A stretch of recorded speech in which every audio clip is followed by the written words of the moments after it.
2014 से पहले बिजली गांव के अंदर 4 घंटे 5 घंटे मिलती थी। 4 घंटे 5 घंटे बिजली में से 20 बार तो कट लग जाता था। रोटी थाली आगे आती थी, लाइट चली जाती थी। और ऐसी स्थिति थी, ये तो ध्यान नहीं है ना इनको, ऐसी स्थिति थी रोटी मुंह में पड़ने की बजाय दूसरी साइड चली जाती थी, अंधेरे में खाई नहीं जाती थी। और मच्छर क्या हाल करते थे, रोटी भी नहीं खाने देते थे, इतना मच्छर काटता था। लोग दोपहर के अंदर मंजा ठेका घूमते रहते थे, भी कौन सा पेट देखें। ये हालात थे इनके समय में। पूर्व बजट पर चर्चा हुई है, उसमें हमारे सभी विधायकगण आज यहाँ पहुँचे हैं। सबसे पहले पूर्व मंत्री आदरणीय सतपाल सांगवान जी, सभी माननीय विधायकों ने 2 मिनट का मौन रख करके उनको श्रद्धांजलि अर्पित की है। आज की बैठक में हमारे 50 विधायकों ने अपने बहुमूल्य सुझाव वो दिए हैं। और आज का जो सत्र है वो महिला सशक्तिकरण को समर्पित रहा है। आज के इस सत्र में सर्वप्रथम महिला विधायकों से सुझाव बजट संबंधी आमंत्रित किए गए हैं, उन्होंने अच्छे सुझाव दिए हैं। आज के सत्र में सभी विधायकों ने जो सुझाव दिए हैं, शिक्षा, स्वास्थ्य, सड़कें, पेयजल, बिजली, खेल, इंफ्रास्ट्रक्चर, सफाई अभियान, नशा मुक्ति, बड़े महत्वपूर्ण विषयों पर सुझाव आज आए हैं। आगामी बजट में प्रमुख सुझावों को शामिल कर प्रदेश का 3 गुना गति से विकास सुनिश्चित किया जाएगा। और पिछले कई दिनों से सेक्टर वाइज बजट बैठकें भी आयोजित कर विभिन्न हितधारकों के सुझाव भी लिए हैं। सर्वप्रथम हमने 2 जनवरी को गुरुग्राम में इंडस्ट्री एसोसिएशन और चार्टर्ड अकाउंटेंट के साथ बैठक कर उनके सुझाव आमंत्रित किए थे। हिसार में हमने कृषि वैज्ञानिकों, एफपीओज और हमारे प्राकृतिक खेती करने वाले किसान, प्रगतिशील किसान और हमारे जो हॉर्टिकल्चर के किसान हैं, ऐसे सब किसानों को हमने आमंत्रित किया था और उनके बड़े महत्वपूर्ण सुझाव हमें मिले थे। हमने हरियाणा प्रदेश में जो हमारा युवा जिन्होंने अपना स्टार्टअप शुरू किया, ऐसे स्टार्टअप युवाओं को भी हमने आमंत्रित किया और उनसे भी हमने महत्वपूर्ण उनकी तरफ से सुझाव आए हैं। उनकी जो गाथा है वो हमने सुनी है, सुझाव भी उनसे आमंत्रित किए हैं। कई युवाओं ने तो 0 बजट से अपना काम शुरू किया और हमारे स्टार्टअप वो 100 करोड़ से ज़्यादा की टर्नओवर पहुंच गए हैं। ऐसे उनकी जो गाथा थी वो भी सुनी है, उनके सुझाव भी आए हैं, जिससे कि हमारे युवाओं को उससे प्रेरणा मिलती है, क्योंकि पढ़ते पढ़ते उन्होंने स्टार्टअप शुरू किया। हमने यहीं पंचकुला में महिला उद्यमियों, महिला प्रतिनिधि, सेल्फ हेल्प ग्रुप की हमारी बहनें, नमो ड्रोन दीदी के भी हमने सुझाव आमंत्रित किए हैं। पानीपत में हमने टेक्सटाइल इंडस्ट्री के सभी पदाधिकारियों से बैठक में सुझाव महत्वपूर्ण उनके भी आए हैं। हमने ऑनलाइन पोर्टल के माध्यम से प्रदेश के प्रबुद्ध जनों के लिए भी हमने सुझाव आमंत्रित किए थे। लगभग इस पोर्टल के माध्यम से हरियाणा प्रदेश के प्रबुद्ध जनों की तरफ से 10,000 सुझाव हमारे पास आए हैं, जो इस बजट के अंदर महत्वपूर्ण भूमिका वो समाहित होंगे। प्रदेश के लोगों को इसका लाभ मिलेगा। इन महत्वपूर्ण सुझावों को आने वाले बजट में जो भी आज माननीय विधायकों ने और सभी हमारे जो प्रतिनिधि अलग अलग बुद्धिजीवी वर्गों से हमने बात किया है, उसको हम महत्वपूर्ण सुझावों को बजट में शामिल कर हरियाणा प्रदेश के लोगों के जीवन को सरल और सुगम बनाने का काम इसके माध्यम से किया जाएगा। इसका लाभ मेरे हरियाणा प्रदेश के लोगों को मिलेगा। विभिन्न वर्गों से बातचीत, बेहतरीन सुझावों को आने वाले प्रदेश के बजट में समाहित कर प्रदेश के 2 करोड़ 80 लाख लोगों के हित का ये बजट प्रस्तुत होगा। आगामी बजट में प्रमुख सुझावों को शामिल कर प्रदेश का तीव्र गति से विकास, नॉन स्टॉप ये विकास सुनिश्चित किया जाएगा। बजट न केवल तत्काल ज़रूरतों को संबोधित करेगा, बल्कि दीर्घकालीन उद्देश्यों को प्राप्त करने का पर भी ये ध्यान केंद्रित करेगा। और सभी मंत्रीगण ने भी उन सुझावों को सुना है। सर, पूर्व मुख्यमंत्री भूपेंद्र सिंह हुड्डा जब भी कोई बजट पेश होता है तो कर्जे को लेकर हमेशा जिक्र करते हैं कि सरकार घी पी रही है, कर्जा ले रही है, घी पी रही है, इस प्रकार की बातें वो करते हैं। कर्जे को मैनेज करने के लिए, कंट्रोल में लाने के लिए कोई प्रावधान आपने इस बजट में किया है जिससे कर्जा प्रदेश का कम हो? देखिए, क्योंकि शायद उनको ध्यान हो, ये पीछे भी विधानसभा में इस बात को लेकर के चर्चा हुई है कि बहुत एक बड़ा रकम हमारे जो बिजली कंपनियों का था वो तो ये काउंट ही नहीं करते थे, और उस कर्जे को हमने इसमें काउंट किया है। करीब 28,000। हाँ, उसको इसमें काउंट किया है, और इससे बड़ा भी। देखिए, जब वो 28,000 करोड़ रुपया इसमें काउंट होगा तो उसकी लिमिट बढ़ जाएगी जो कर्जा था, परंतु ये उसको तो काउंट नहीं करते। और हमने ये भी कहा है कि आज भी 2014 के पहले का हरियाणा, 2014 के बाद का हरियाणा अगर आप लोग देखेंगे तो एक ज़मीन आसमान का अंतर नज़र आएगा। जो कर्जे की बात कर रहे हैं, देखिए, इंफ्रास्ट्रक्चर के लिए अगर हमें किसी चीज़ की आवश्यकता पड़े तो उससे पीछे नहीं हटना चाहिए। और मैं आपको बताना चाहता हूँ, जो कर्जे की बात कर रहे हैं, जो ये बात बोल रहे हैं, अभी हम अपने ही चादर के अंदर हैं और हमारे पास पूरा सिस्टम है। हमने, अगर आप लोग देखेंगे, आज हरियाणा प्रदेश के अंदर सड़कों का जो जाल बिछा है, हर जिला को आज हमने 4 लाइनिंग से जोड़ने का काम पिछले 10 वर्षों में किया है। हमने हर 20 किलोमीटर के ऊपर एक राजकीय महाविद्यालय खोलने का काम किया है। हमने जो मेडिकल कॉलेज हैं, 15 जिलों के अंदर मेडिकल कॉलेज बनकर के तैयार हो गए हैं।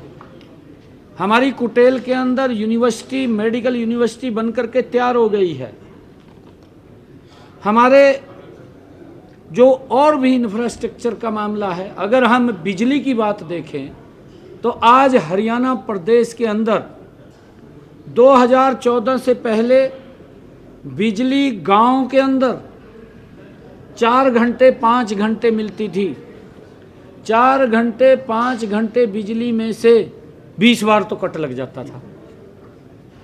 रोटी थाली आगे आती थी, लाइट चली जाती थी, और ऐसी स्थिति थी, ये तो ध्यान नहीं है ना इनको, ऐसी स्थिति थी रोटी मुंह में पड़ने की बजाय दूसरी साइड चली जाती थी, अंधेरे में खाई नहीं जाती थी। और मच्छर क्या हाल करते थे, रोटी भी नहीं खाने देते थे, इतना मच्छर काटता था।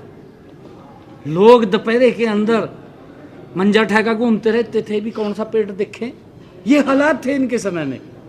परंतु आज अगर आप देखेंगे 10 वर्षों के अंदर, आज हरियाणा प्रदेश के अंदर 24 घंटे बिजली देने का काम ये हमारी सरकार ने किया है। बिजली के इंफ्रास्ट्रक्चर को मजबूत खड़ा करने का काम इन्हीं 10 वर्षों के अंदर हमारी सरकार ने किया है। अगर आप लोग देखेंगे कितने पावर हाउस लगे, कितने हमारे सब स्टेशन लगे, कितनी हमारी लाइनें निकली, फीडर्स बने, कितने फीडर बने, कितने हमारे बड़े ट्रांसफार्म लगे। शहर के अंदर हमने, छोटा शहर भी है उसके अंदर भी अलग फीडर लाइनें खींच करके उसके अंदर हमने बिजली के इंफ्रास्ट्रक्चर को मजबूत करते हुए अलग से ट्रांसफार्म की व्यवस्था की। अगर आप देखेंगे कि इन पिछले 10 वर्षों के अंदर मजबूती से हमारी सरकार ने काम किया है। 10 जिलों के लगभग 615 गांव में फसलों को जो नुकसान हुआ है, इन सभी प्रभावित गांव के किसानों को राहत देने के लिए हमने क्षतिपूर्ति पोर्टल वो खोल दिया है। मेरा सभी किसानों से ये आग्रह है कि पोर्टल खोलने वाले किसानों को हमने SMS द्वारा भी सूचित कर दिया है, ताकि वो अपनी फसल नुकसान का विवरण पोर्टल पर अपलोड कर सकें। ये हमने इस पोर्टल के माध्यम से उनको SMS के माध्यम से भी सूचित कर दिया है। राज्य सरकार किसान हितैषी है। आप पिछले 10 वर्षों के अंदर अगर देखेंगे कि अगर किसान के ऊपर कोई प्राकृतिक आपदा की मार पड़ती है तो हरियाणा की ये सरकार किसान के साथ खड़ी हुई दिखाई देती है और उन्हें आर्थिक रूप से सशक्त बनाने के लिए लगातार हमारी सरकार प्रयासरत है। अभी अगर आप देखें पीछे धान की फसल में जब बरसात देरी से हुई, मेरे किसानों के ऊपर फसल का खर्चे का दबाव बना। उस खर्चे के दबाव को कम करने के लिए हमने हरियाणा के किसानों के प्रति एकड़ 2000 रुपये देने का काम किया। लगभग ये राशि 1354 करोड़ रुपए की राशि हमने किसानों के खाते में पहुंचाई है। और लगातार आदरणीय प्रधानमंत्री जी नरेंद्र मोदी जी जो देश के किसानों, प्रदेश के किसानों को प्रधानमंत्री किसान सम्मान निधि लगातार पहुंचाते रहते हैं।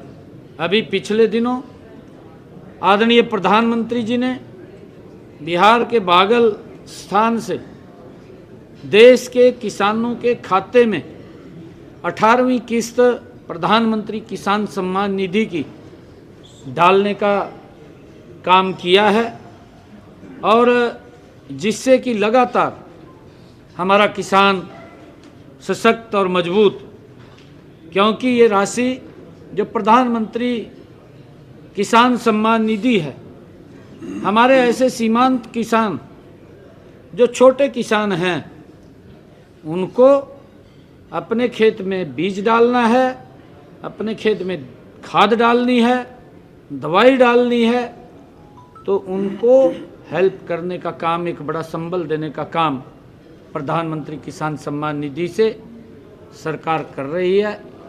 मुझे ये भी खुशी है कि आदरणीय प्रधानमंत्री जी ने जो खाद के रेट अंतर्राष्ट्रीय स्तर के ऊपर 2 गुने से भी ज़्यादा हो गए हैं, परंतु आदरणीय प्रधानमंत्री जी किसान हितैषी, किसान की लगातार चिंता करने वाले कि मेरे किसान के ऊपर कोई भी अन्य दबाव ना पड़े, हमारा किसान मजबूत हो, उस यूरिया और DAP खाद के ऊपर आदरणीय प्रधानमंत्री जी ने सब्सिडी दे करके जो यूरिया का एक थैला लगभग 300 रुपये से भी कम किसान को मिलता है, अंतर्राष्ट्रीय स्तर के ऊपर उसकी कीमत लगभग 1,000-1,200 रुपये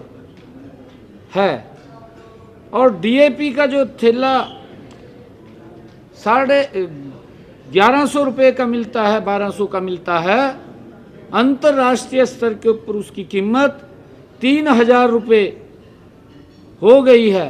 परंतु हमारे किसान को आदरणीय प्रधानमंत्री जी ने सब्सिडी दे करके उनको उसी भाव के ऊपर यूरिया और डीएपी उपलब्ध कराने का निर्णय किया है। इसका भी हम धन्यवाद करते हैं।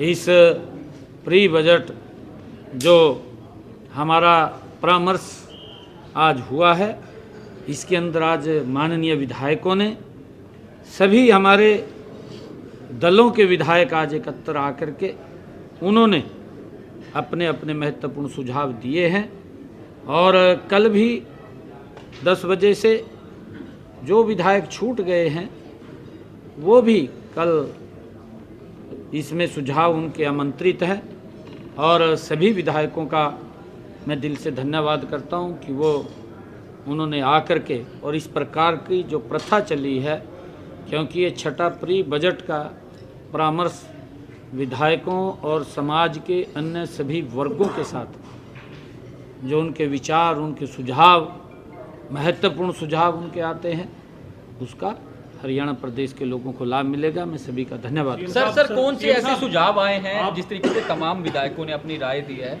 किस वर्ग पर ज़्यादा फोकस जो है वो किस तरीके की बातें जो है वो की गई है, चाहे वो स्वास्थ्य से जुड़ी हो, शिक्षा से जुड़ी हो, तो क्या सुझाव किस तरीके का है? नहीं, देख, आपने सबसे पहले महिलाओं को बुलवाने का काम किया। महिला जो विधायक थी, हमने देखा कि निकाय चुनाव में भी महिलाओं को प्राथमिकता दी। प्रधानमंत्री बीमा सखी योजना के लिए हरियाणा आए थे।